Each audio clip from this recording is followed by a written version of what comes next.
Sir सबसे पहले तो आपका बहुत बहुत स्वागत है हमारे चैनल फास्ट इंडिया न्यूज में। हम जानना चाहेंगे कि सर आपका परिचय क्या है। मैं सबसे पहले तो आप लोगों का स्वागत करता हूं। आप आए हमारे गांव में, आपका स्वागत है। और मैं सारौल से पूर्व प्रधान रहा हूं। इससे पहले मैं प्रधान था, अभी दूसरे हैं। तो सर जैसे कि आज चुनावी माहौल चल रहा है और आपकी चारों तरफ चर्चा है कि आप चुनावी मैदान में दावेदारी करने जा रहे हैं, तो सर ऐसे वर्तमान की अगर बात की जाए तो क्या हालात अभी वर्तमान में बने हुए हैं? वर्तमान की स्थिति ये है कि जो हमारे कार्यकाल में हुआ, जो जनता जिस स्थिति से गुजर रही है, वो जनता ये चाह रही है कि चुनाव को 4 महीने के कल चुनाव हो जाए। ये स्थिति है आज के समय में गांव की। जनता बहुत परेशान है, किसी का कोई काम नहीं हुआ। जो हमारे कार्यकाल में काम हुए हैं वो इस कार्यकाल में जो वर्तमान स्थिति है उसमें कोई काम नहीं हुए हैं।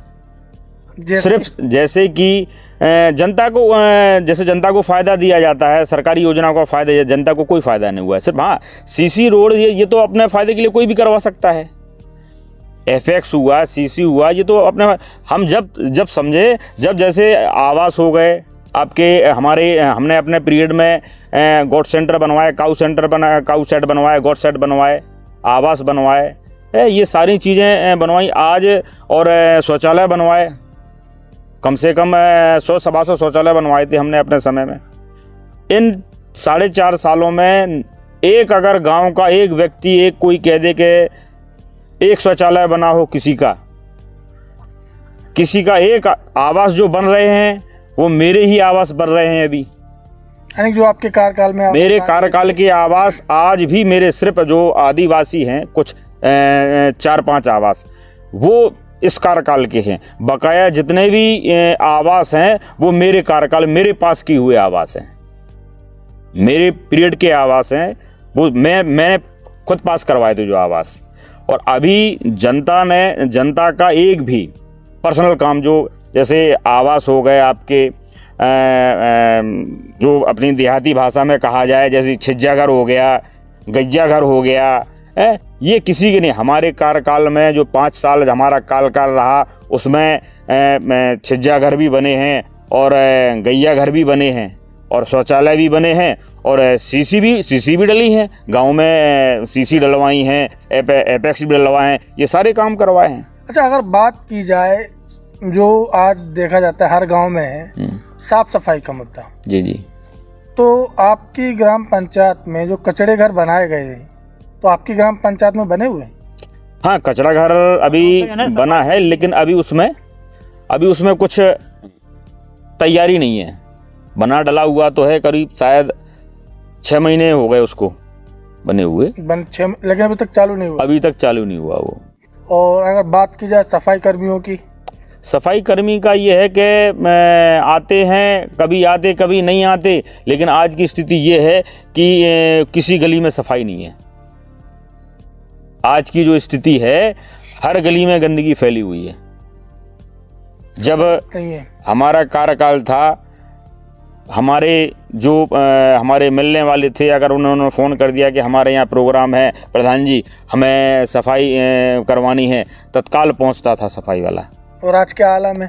आज का आलम ये है कि ना, सफाई वाले को अगर फ़ोन करें तो जो वर्तमान स्थिति है तो उस पर कोई ध्यान नहीं दिया जाता।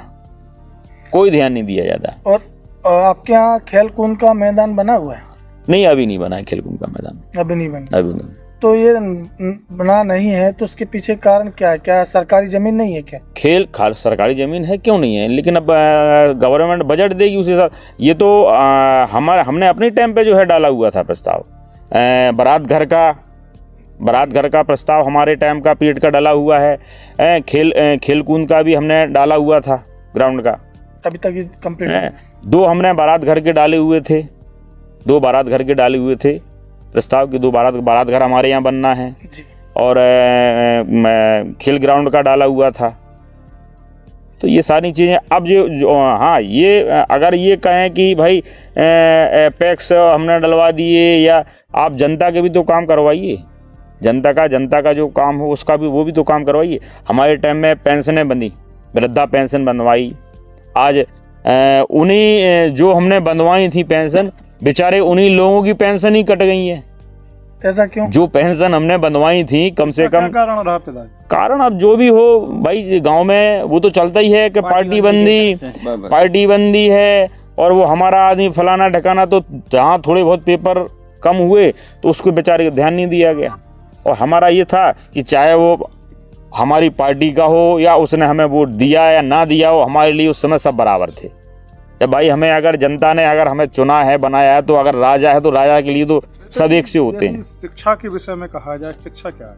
शिक्षा बढ़िया है। हमारे जो स्कूल के जो टीचरें हैं और मास्टर साहब हैं, वो भी ध्यान देते हैं उस पर। स्कूल पहले जो जब हमसे पहले जो प्रधान रहे, उससे पहले स्कूल की स्थिति ये थी कि यहाँ जो भी अधिकारी आते थे, वो हम मतलब गांव के लोगों को शर्मिंदा होना पड़ता था कि स्कूल की स्थिति ऐसी थी। जब हम जो है प्रधान बने, तो हमने स्कूल बढ़िया बाउंड्री बनवाई, सारे रूमों में टाइल्स डलवाए, बढ़िया जो है, और आपका मिड डे मील से लेकर सारी चीज़ों पे हम ध्यान देते थे, बच्चियों का ध्यान दिया, सारी चीज़ों का। अब जैसे कि आज आप चुनावी मैदान में हैं, तो अब आप ऐसा क्या नए मुद्दे लेकर चुनावी मैदान में आ रहे हैं जिसको आप पहली प्राथमिकता देंगे विकास के लिए? नए मुद्दे तो हमारे मुद्दे पहले भी ये रहे हैं, आज भी वही हैं और रहेंगे हमेशा। मुद्दे हमारे गांव का सबसे पहले शिक्षा पर, जो हमारे गांव के बच्चे हैं उनको शिक्षित करना। दूसरा, गांव के युवा जो लड़के हैं उनको रोजगार दिलाना या रोजगार के लिए प्रेरित करना, क्योंकि आज ये स्थिति है कि गांव के लड़के जो जरूर थोड़ा पढ़े लिखे हैं, वो यहाँ ना रह के कोई गुजरात जा रहा है, कोई दिल्ली जा रहा है काम करने। मेरे पीरियड में यहाँ से कोई भी लड़का बाहर नहीं रहा है। हमारे कार्यकाल में यहाँ से कोई लड़का बाहर नहीं गया। जो नरेगा का काम चलता था उसमें 100 सवा 100 लेबर काम करती थी। 100 सवा 100 150 तक लेबर ने काम किया है एक दिन में। ये स्थिति आज ये स्थिति है कि गांव के लड़के, चाहे लड़के हों बहुएं हों, आज उन्हें यहाँ काम नहीं मिल रहा है, बाहर हैं सब। अच्छा, अगर बात की जाए अन्ना जानवरों को लेकर, तो अन्ना जानवरों के लिए क्या व्यवस्था है अभी वर्तमान में? अन्ना जानवरों की तो ये है कि इसके लिए तो जैसे गौशाला मैंने अपने ही पीरियड, हमारे कार्यकाल में ही बनी थी गौशाला, मैंने बनवाई थी। तो अब गौशाला की स्थिति, क्योंकि मैं तो वहाँ गया नहीं ना, मैं जाता हूँ। अब ये तो गांव वाले ही हमारे बता सकते हैं कि गौशाला की स्थिति क्या है। नहीं, आप जनता के बीच में जाते हैं? नहीं, जनता के बीच में आपसे बोलते तो होंगे, बताते तो होंगे। बिल्कुल बिल्कुल भाई, जैसे छूट जाती हैं रात में जी, किसी के खेत में घुस गई, अब वो बेचारा शिकायत करने गया तो उल्टा उसी पे चढ़ गए। तो कई आदमी तो शिकायत करने नहीं जाते, रात में गाय जो है निकल जाती हैं। गौशाला से गाय को छोड़ दिया जाए? नहीं, अपने आप जैसे जाली टूट गई या जो भी सांड वगैरह जो मजबूत होते, तो वो अपने आप निकल जाते वो। तो अगर उसकी शिकायत की जाती है तो आदमी को दबा दिया जाता है कि नहीं भाई कहाँ निकली फलाना ठिकाना। तो आदमी उस वजह से अपने खेत पे सोता है, तो बेचारा भगाता रहता है। अगर मान लिया आपको जनता आशीर्वाद देती है तो इस पर आप किस प्रकार कदम उठाएंगे? देखिए, जनता का हमारे ऊपर हमेशा आशीर्वाद रहा है जी।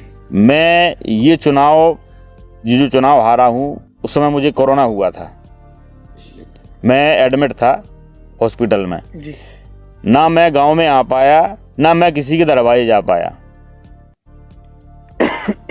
मेरी खबर उड़ा दी गई कि वो तो जो है खत्म हो गए हैं। अच्छा, हाँ, खत्म हो गए। मेरी जो है जी, गांव के ही लोगों ने, कुछ विरोधियों ने खबर उड़ा दी कि वो तो खत्म हो गए, मरा हुआ रखे हैं अस्पताल में। तो थोड़ी भाई जनता तो ये देखती है कि भाई अब तो है नहीं है वो, तो मजबूरी रहती है। बिल्कुल है। तो जनता का तो हमें आशीर्वाद हमेशा रहा और रहेगा हमेशा। जनता का मैं एहसानमंद इतना हूँ कि मैं मेरे ना होते हुए मैं किसी के दरवाजे नहीं जा पाया और मुझे 265 वोट जनता ने दिए, मैं किसी के दरवाजे नहीं जा पाया, ना मैं किसी से बात कर पाया। चैनल के माध्यम से क्या कहना रहेगा आपका सभी ग्रामवासियों को? चैनल के माध्यम से मेरा यही कहना रहेगा मेरे समस्त ग्रामवासियों से कि आप लोग सोचिए समझिए और जात पात को छोड़िए। जात पात पर बिल्कुल मत जाइए कि हमारी बिरादरी ठिकानी बिरादरी। मैं आपसे वादा करता हूँ, मैं सभी के पक्ष में बात करता हूँ, चाहे वो किसी बिरादरी का हो, मैं सबके लिए हूँ। मेरा ये समझ लीजिए पूरा गांव मेरा परिवार है। इसलिए आप लोग कोई भी आपको भड़काए कि हमारी बिरादरी ढकानी बिरादरी फलानी बिरादरी, तो बिरादरी पर बिल्कुल मत जाइए। सोचिए समझिए और विचार करिए तब वोट दीजिए। अगर मैं आपको सही लगा, मेरा 5 साल का आप लोगों ने कार्यकाल देखा, अगर मैं आपको सही लगा तो मुझे चुनिए आप। अगर मैं आप गलत हूँ कि नहीं दीपू गलत है और इनको पता, तो मुझे बिल्कुल मत चुनिए। मेरा आपसे यही निवेदन है आप पत्रकारों द्वारा आपके चैनल से कि सोच समझ के जात पात को छोड़ के गांव का अगर आप लोग विकास चाहते हैं, गांव में अगर शिक्षा चाहते हैं, गांव की अगर तरक्की चाहते हैं, रोजगार चाहते हैं, युवाओं को बाहर नहीं जाना चाहते हैं, तो कृपया करके मुझे आशीर्वाद दीजिए और आप लोगों के बीच में, आप लोगों की तकलीफ में जहाँ भी आपको ज़रूरत पड़ती है, मैं तत्पर आपके बीच में रहता हूँ। धन्यवाद sir. We'll be right back.